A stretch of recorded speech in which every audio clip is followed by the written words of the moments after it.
Welcome to Permission to Evolve. I'm your host, Brandon Thielk. I'm a performance and life coach. I'm joined by my co-host and producer, Holly DeShane.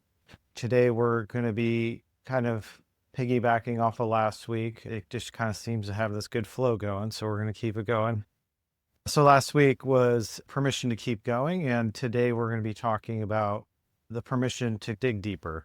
And, it's an important idea. I remember very vividly on my baseball journey when it was coming to an end. I had this problem that the opportunities were fewer and far between. These tryouts would be spread out by months. I wasn't getting like continuous like exposure in the spotlight or whatever. I had all these failures stacking up on me, and it was just kind of like, so when I wrapped things up, it was, three events that were just continued to get worse and worse on me when I had opportunities. And it was more of this, shutting down when it like really mattered, shutting down when I was in the spotlight. And that was because the path had just been so painful. I was so burnt out. That was one of my big takeaways was, regardless of what I do moving forward, this is something I have to conquer, right? This is something I need to be able to be in the spotlight. I need to be able to be calm and centered in those types of environments. That's the nature of what I want to do here. That was the message, was that, regardless, if I don't conquer that idea here, I need to continue to work at it and dig deeper into it to really discover why that's happening. That's like a skill like I've needed to develop. And let's say, so not every ending means that the work is over, right? I talk about this a lot. Like, yeah, that expression, I like took it as far as I wanted it to. And, I just couldn't really take it anymore. And that's okay. But there's still a lot of ideas that I've pulled into this new life, but I still need to master these ideas. It is always about going deeper into myself and trying to unlock these parts of me so that I can shine, I can be visible. That's something we've been talking about a lot lately is, we have these defenses in us where our nervous system quite literally can get paralyzed if it's really plugged into fear. And that's what I experienced baseball wise, but it was through shifting the expression of it into coaching, I am getting out there a lot more, being a lot more visible. That is this, I've built myself over a number of years where like this stuff doesn't really seem like a big deal anymore. And it's not really high stakes anymore.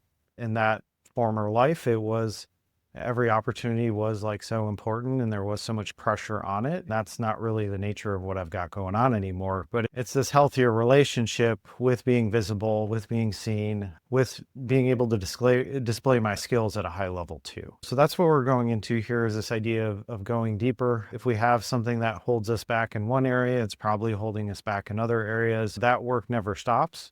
And so we want to dig until we get to the bottom of it, because that's really what's going to free us up. Cool. I'm excited to talk about this one. It feels like a continuation of what you and I talked about earlier. But before we jump into digging deeper into things and working through those sorts of things, we do have the question of the week for Brandon.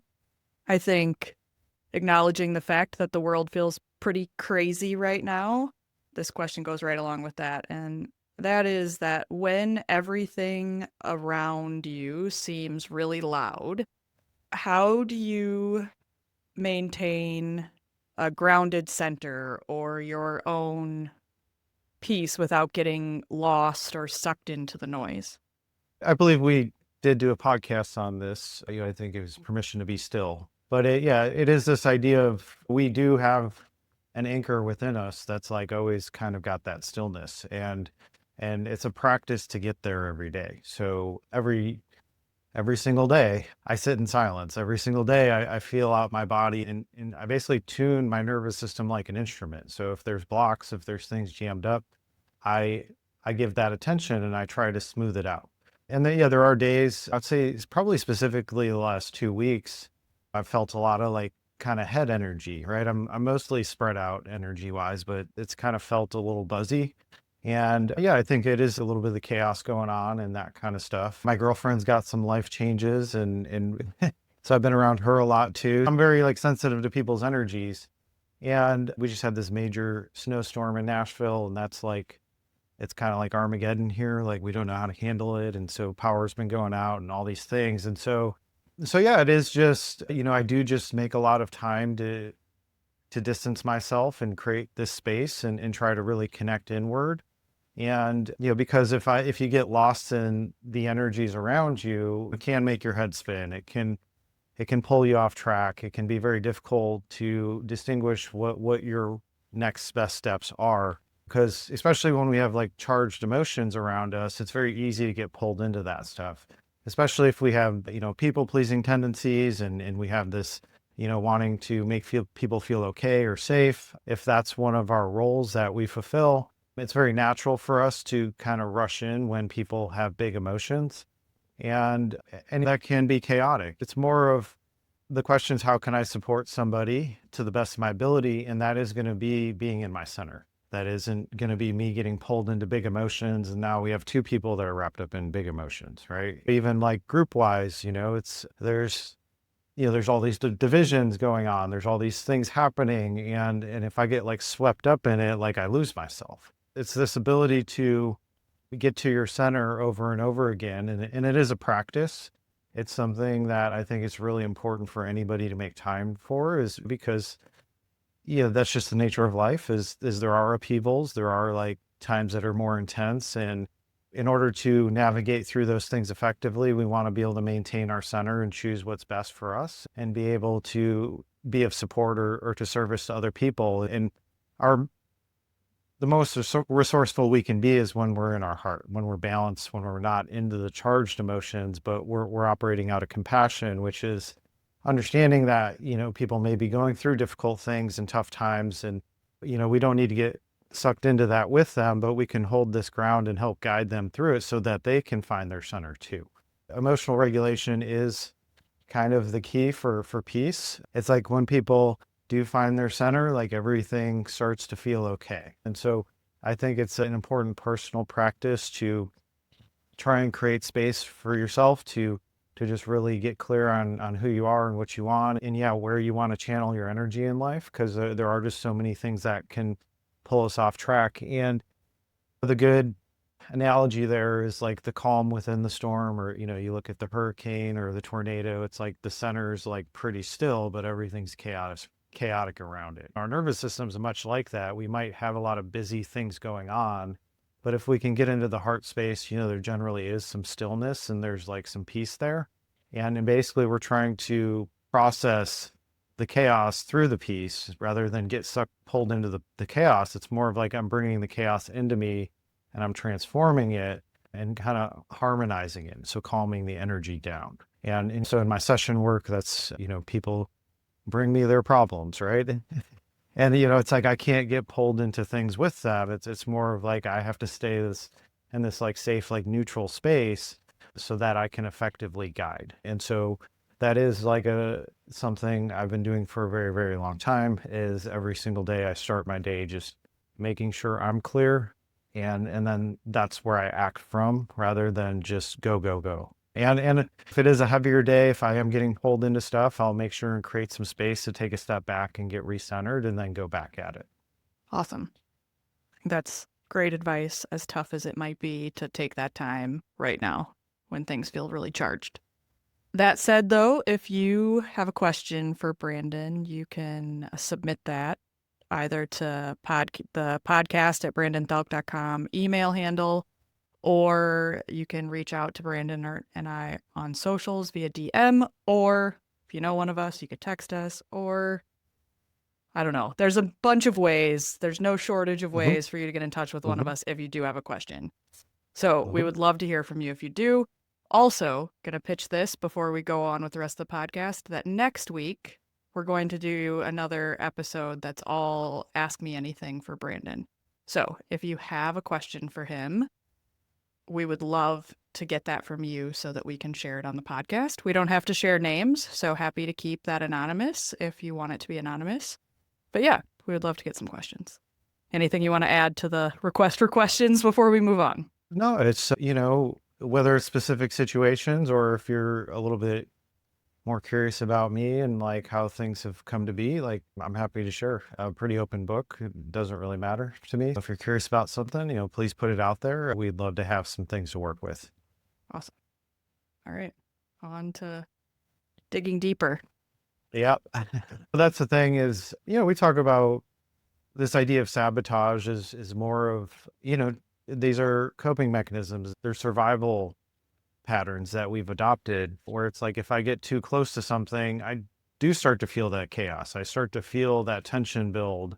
I hear the voice of the past of all the times things went wrong or things didn't happen the way I thought they should, or, the rug got pulled and now I'm disoriented. Betrayals can be a big one for us where, a lot of times people get betrayed in relationships and now they can't trust people anymore, but that's going to like be holding them back from forming healthy relationships. So we all have these wounds. As we approach the wound, that's where things get super active and we get a little bit antsy, where the impulse to fall back into the pattern can be pretty strong. We can feel that pull because there's a fear of like, what if I actually break through? What if things dramatically shift? And I don't know what that's going to bring. Do I trust myself if things shifted in a dramatic way? And so with this work, we're trying to get down to the core of things. As you approach the core issue, that is generally where things do get pretty unstable and our mind or our ego like really tries to keep things the same. And right before a breakthrough, we're generally going to have our darkest thoughts. Our nervous system's going to be battling us in different ways. Generally when we hit that, that's when we stop. That's when we dial it back. So I'm like diving deep and then I hit the intense part and then I don't keep going. And that keep going, that's like we need to dig through the tension. We need to get to the bottom of it and dissolve it for once and for all. The digging deeper piece is, if you see a common sabotage pattern, if you have these stories of like every time I go to do this, like this happens and you get thrown into a tailspin, there's some part of you that really doesn't feel like it's safe to break through. And so we want to see these things as a part of the process. Is like the deeper I go into myself, I am going to be approaching maybe some pretty intense things that have been in play my entire life. And I really have no idea what it's like to not have those things that are blocking me. That's why we approach it gently. There's generally a lot that's happened that's like stacked on top of it. And the closer I get to the core of something, my mind's generally going to be throwing distractions at me. Okay, so the ego wants to keep things the same. And so as I start to get to the truth, it's going to start sending me on a wild goose chase. It's going to send me into these tailspins where my mind's going to jump all over the place. My mind's going to be occupied with things that are going to lead me off track because that feels safer. It's this ability to calm your system. It's the ability to stick with it, to get to the bottom of it. And it is just digging deeper to find the gold, right? And you always ask me about like shows I watch or whatever. So yeah, I recently watched Landman, which it's kind of corny and stuff, but it's like, they're digging for oil and stuff, right? It's like you got to keep going until you get there. But a lot of times I'm sure they stop right before they get there and give up. But it's like you dig deeper and you get to the gold. There's so many of those analogies of many people give up right before their breakthrough, but their breakthrough is the important thing where you need to get to the bottom of it, because if not, that's going to spill over into all these different areas. So it doesn't really matter what you do. It's the pattern that matters, because if we don't come to peace with it, it's going to affect us in different ways. Like I said, in the opening with my baseball story, it was just like, as soon as that all happened, I was like, yeah, like regardless, like I need to figure this out. It doesn't matter what I'm doing in this next chapter. This is the piece that's really like causing me a lot of pain. I went to work on addressing that stuff, and it was linked a lot to needing to prove myself to my dad and, all the pain there and those types of things. It's like allowing that stuff to shift and be like, because when I'm driven by pain, like a lot of times I'm not really doing things for myself. I'm usually doing it to prove it to somebody else. That gets us off track to begin with. So I might not even really be enjoying what I'm doing, but I might feel like I have to do it because I've assigned all my value to this one area that I need to break through. And then we start getting desperation that can kind of get mixed in there. And And yeah, it can really kill our mood and our well-being. And that's a lot of times where depression happens is when we're like living this life that's not really ours. So generally that deeper layer is going to be this return back to yourself.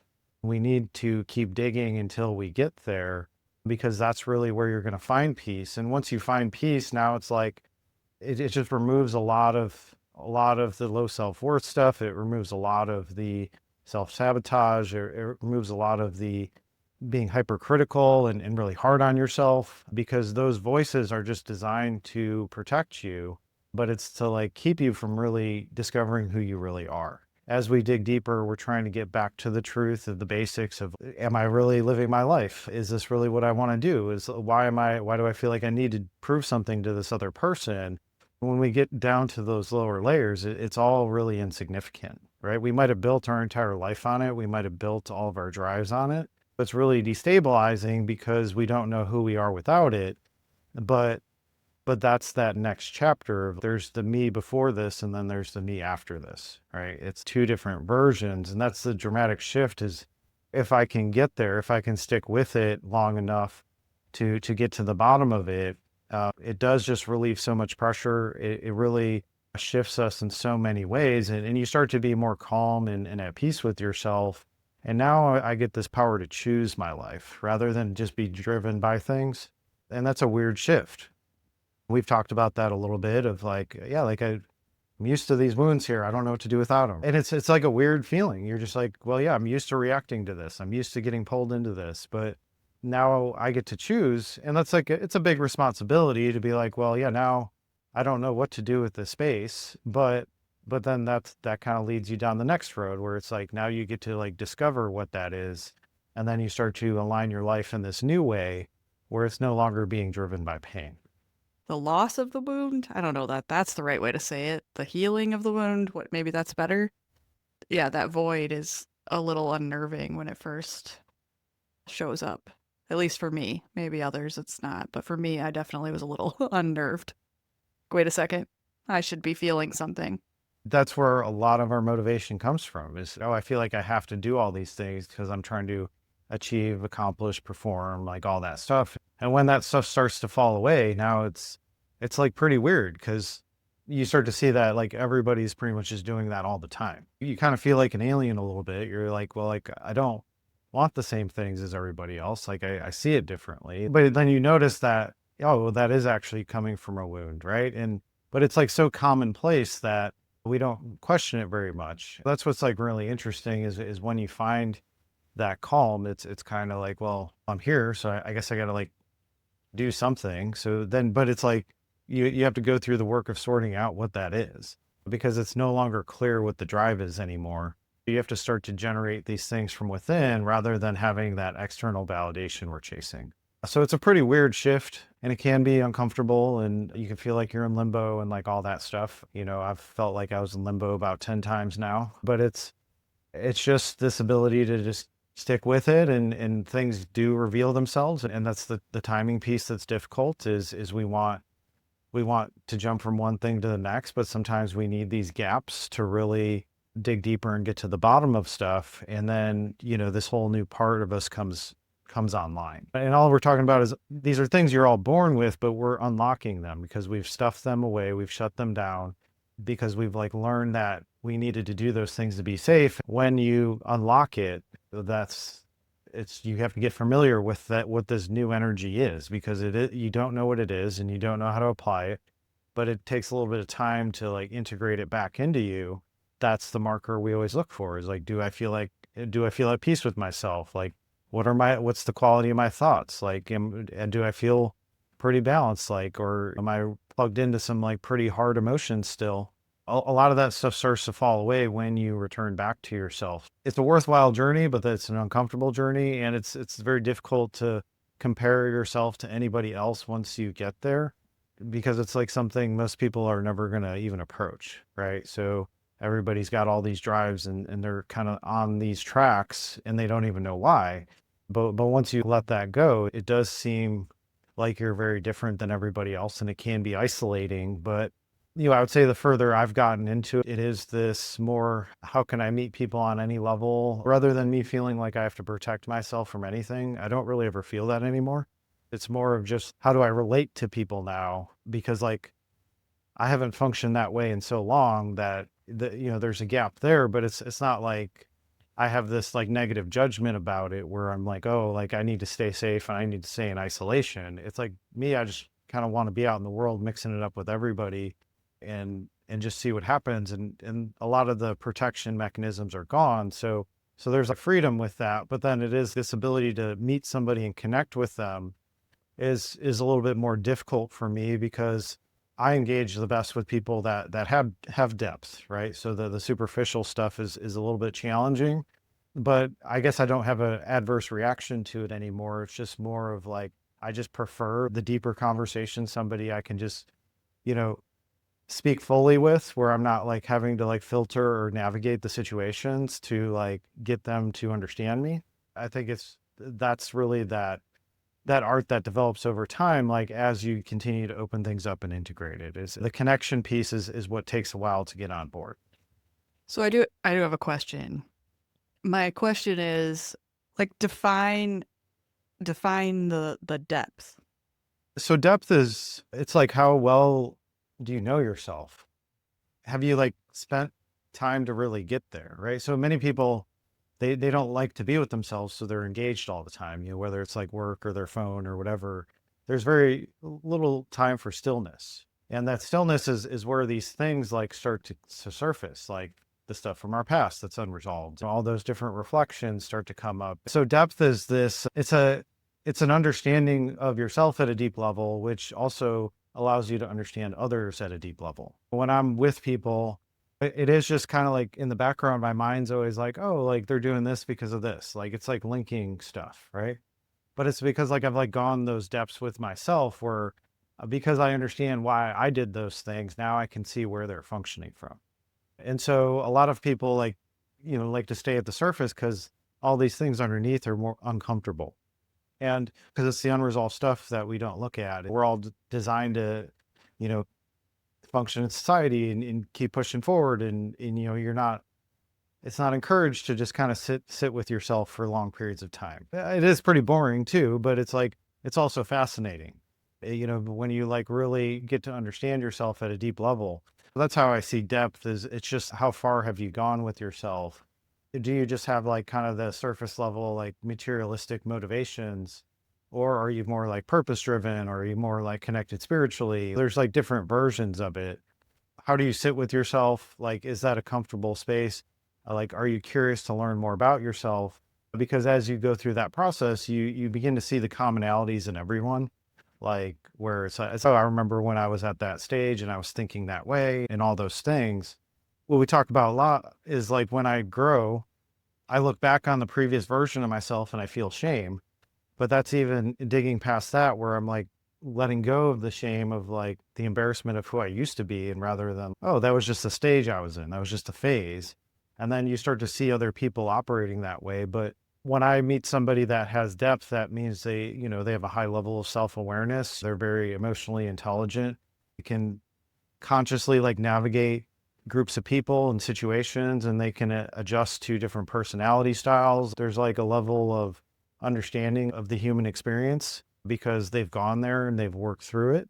That's what builds that depth. I would argue that in order to earn that depth, like you probably do have to have a pretty rough start in life. You probably do have to have like a lot of pain you've gone through, but then you've also gone back and healed it because we generally don't try to fix things unless there's something that's like really hurting inside. There are people that never address that pain and they carry it forward. But if I did have a lot of pain or trauma stack up and then I go back and I heal it, when healing is a perception shift. So I'm just trying to understand the dynamics of what happened to me, how these situations got created, and we gain wisdom from that.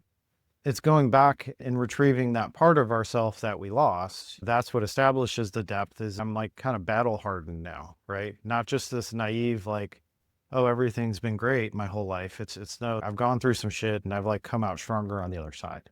And so with that, we get wisdom. So I would say depth and wisdom go hand in hand, where there's just like a lot of like life experience behind what somebody's saying.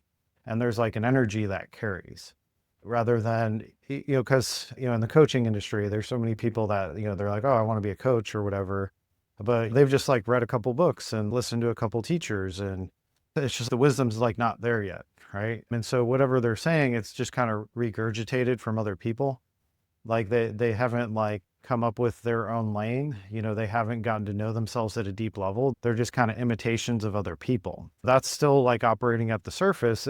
But that's like a phase. Like everybody has to go through that phase to be like, well, this is how I see things differently. And then you start to form distinctions about yourself where you start to really own your own energy, and you kind of detach from mentors or teachers, and you're more just in yourself. The depth process is that, where I'm shedding all the surface stuff and I'm sitting in the uncomfort of not knowing. I'm okay with uncertainty because I know that's like leading me down this path to discover myself at a deeper level. I would say people that take big risks are also pretty appealing to me, like people that are willing to throw it all away and just bet on themselves. That's all cool stuff to me because that says that they're wanting to know themselves at a deep level, and they don't want the safety nets that kind of keep us all in line. So yeah, those are some ideas I would attach to that. If we're looking at digging deeper on something, and we've talked about, we use the podcast as an example, I think, pretty often. So maybe it's an easy example. I don't know, maybe people are sick of it, either way. But the idea of digging deep on something, and it all ties together, right? So for me personally, right, it was well, you have to learn all of this stuff about sound and video and editing and whatever. And I remember the first time we had like a tech glitch and we lost an episode. It's somewhere in the In the cloud. cloud, but we lost an episode. And some of those sort of things, and when you think about it, those could be, some people could be like, oh, that's a sign to stop or Yeah. whatever, right? So, but I'm trying to think of like practical places where people, it's the same ideas when we talked about keep going last week. This is like digging deeper in the things. It's like another way to think about keep going. But let's talk about, if we can, some practical examples of like not throwing in the towel when maybe the signs feel like they're pointing in that direction. I would say keep going is about persistence. And I would say digging deeper is actually about surrender when it comes to it. And that means even like surrendering. So we lost the podcast or whatever. It's surrendering to like, okay, this happened for a reason. This is designed to make me go deeper. Something happened there that I don't really know about yet. So I have to, if I'm like serious about something, the ultimate expression of it is going to be mastery, which is like, I know all the different aspects and I can think in very complicated matters that I simplify pretty easily. So I can connect dots all over the board in relationship to some topic or idea. So depth is a surrender to the roadblocks of like, okay, this happened. Do I view it as a stopping point, or do I view it as there's part of me that's blocking something? There's something standing in my way here. Could be a gap in knowledge, like especially early in the journey, there's a huge knowledge gap in anything you're doing, right? It's like you're just learning something. And so part of it is like mastering the basics. But then as we go deeper, we get more complex problems. Those complex problems might be, okay, once I've gotten through the basics, I might have like fixed thinking now of like, oh, I have my rhythm. This is how I do it. There's like a safety to that. But then the surrender piece is like, okay, well, like if this no longer feels right, I need to go to a deeper layer, which is probably applying like creativity and making it unique and different and hitting another layer with it. The basics still run through it. It's just different angles on it. Okay. And so it's being flexible and dynamic in my mind where it's just like, I see it this way, but like, how can I see it differently? And that's why I'm seeing things from different angles. And so mastery is going to be like, I can see things from every angle. When you're in the corporate world, so somebody that's a very seasoned executive, right? That's like been in all parts of the business and they see it's pretty cool to see their minds work, right? Because they like see all these connections and everything's like so simple to them a lot of times. because of all the accumulated experience. That's what like depth is like I've gotten to know all the different angles on something.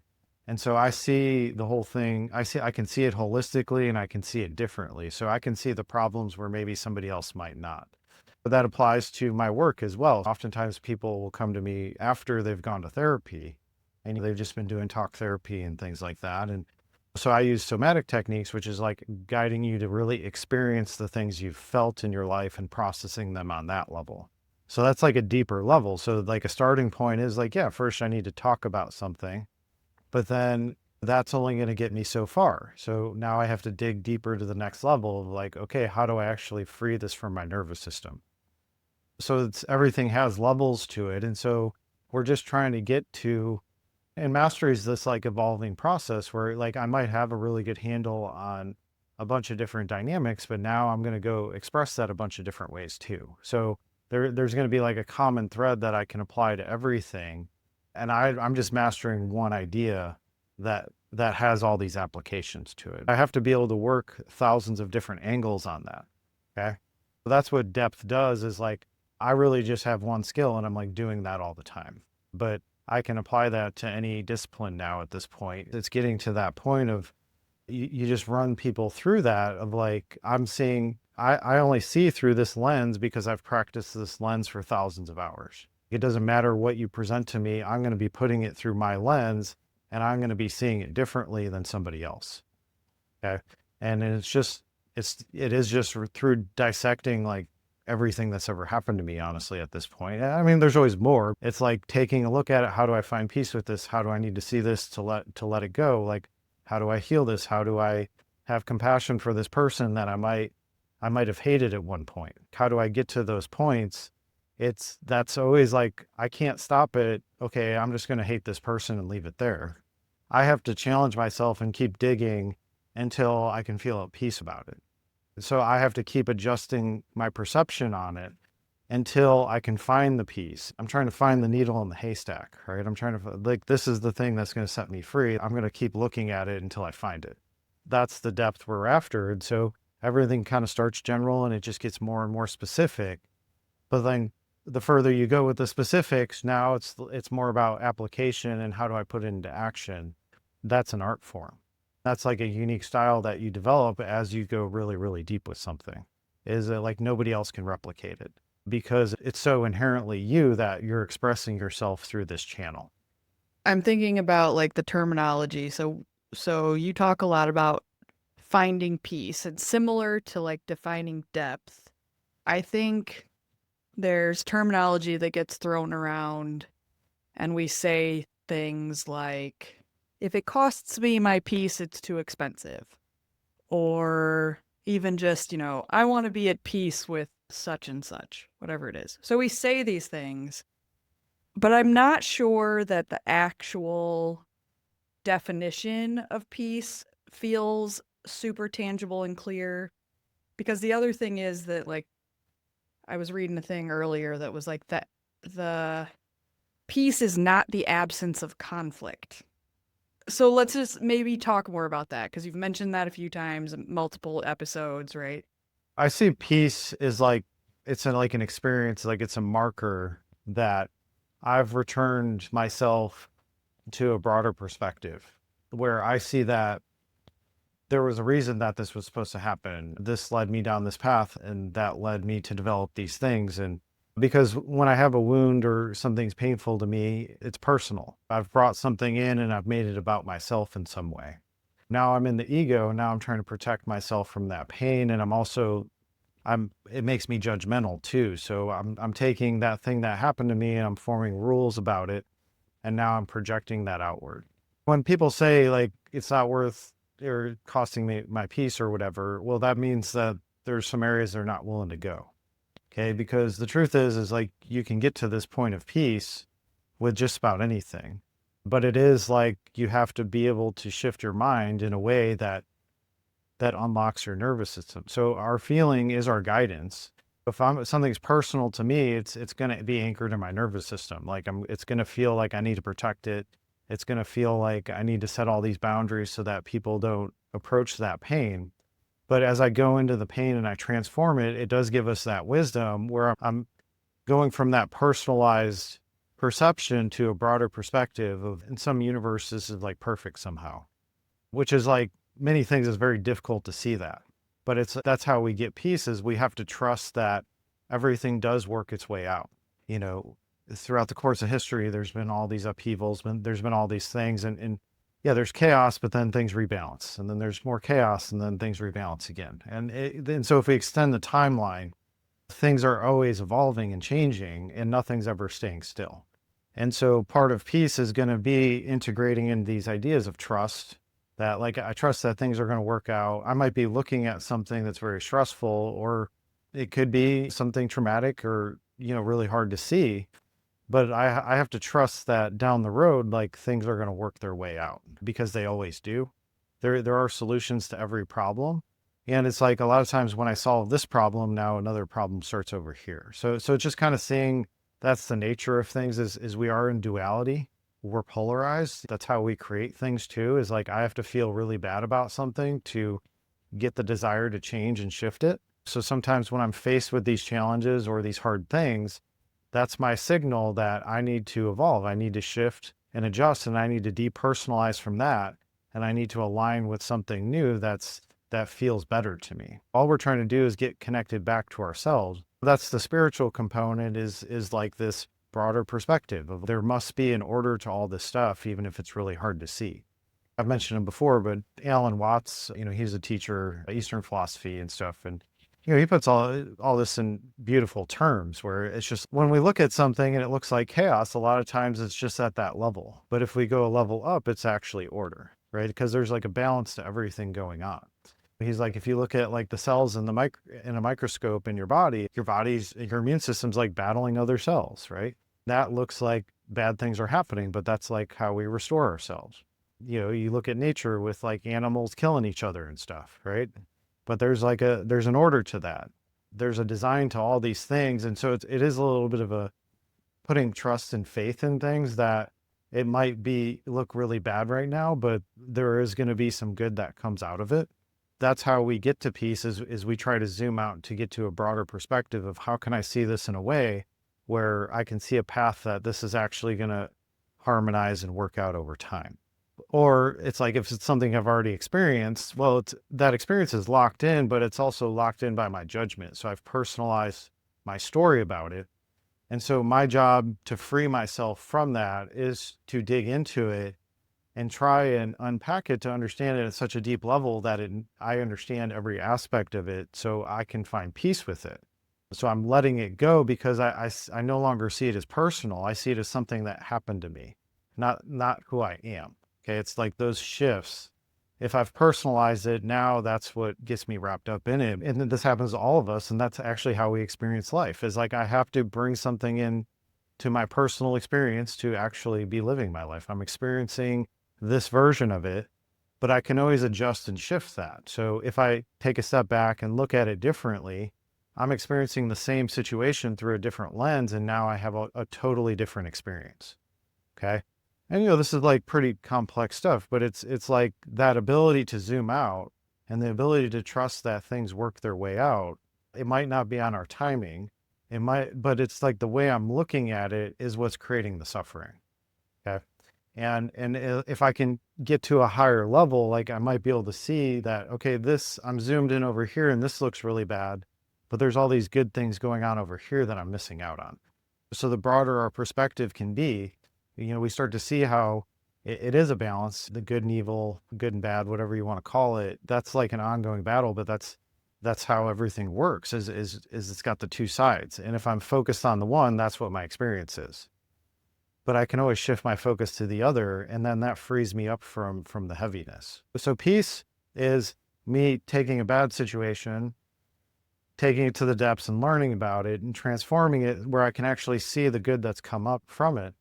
And now that collapses the experience. So I've learned the lesson because I've extracted all the wisdom I can from this heavy experience. So I brought it in, I've personalized it, I've made it mean all these negative things. But the process of freeing up my mind about it is this ability to climb the ladder from negative emotion to neutral, and then eventually positive, is going to be that journey where I gain wisdom from that experience. And once I master it, it doesn't have the emotional charge to me anymore, but I gain the lessons from it. So now I navigate my life in a new way. And because I'm integrating my darkness, I'm bringing these painful things in, I'm transforming them into light, which is now I carry that. The light is wisdom. I have this new knowledge from that experience, and that's where I can help guide other people.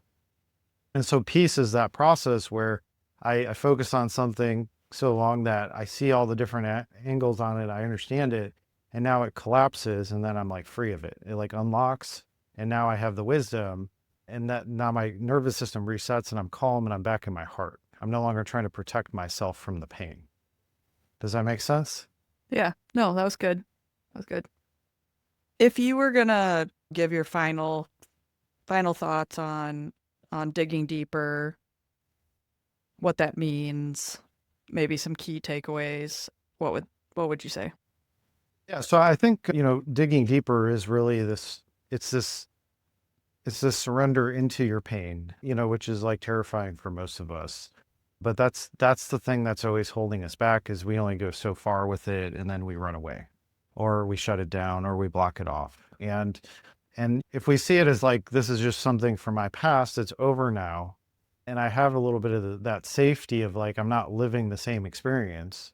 And you can't do this when you're in the middle of something, right? It's got to be when you are actually in a safer space.